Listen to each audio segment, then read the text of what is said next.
Hello everybody, and welcome to today's video. Today I want to show you the Collana Pay admin portal, or short COPAL. In COPAL you have different possibilities to set up your tenant or your provider accounts and connect Collana Pay to different PSPs. You also can have a look at your transactions and the different availabilities with Collana Pay. So let's start with the tenant section. The tenant is the top level setup we can have in Collana Pay. There are different tenants for every customer, and under the tenant there can be different providers or provider accounts. In the Collana Pay admin portal you can set up these provider accounts, which are used to connect to the different PSPs.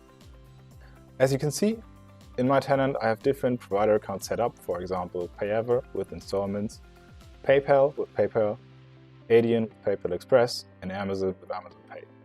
I can always click on the little thing and go to the setup of the provider account.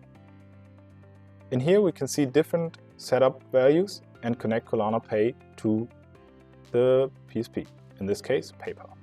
For example, we need a client ID and a client secret.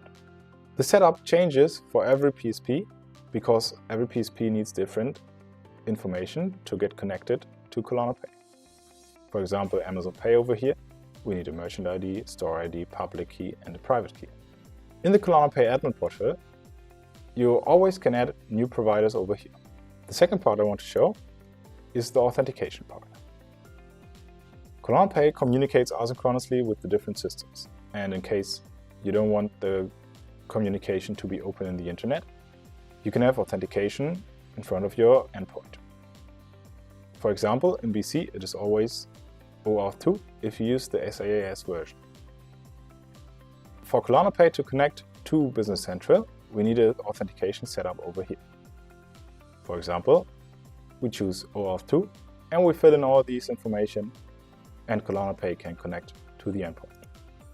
The next part is the transactions part.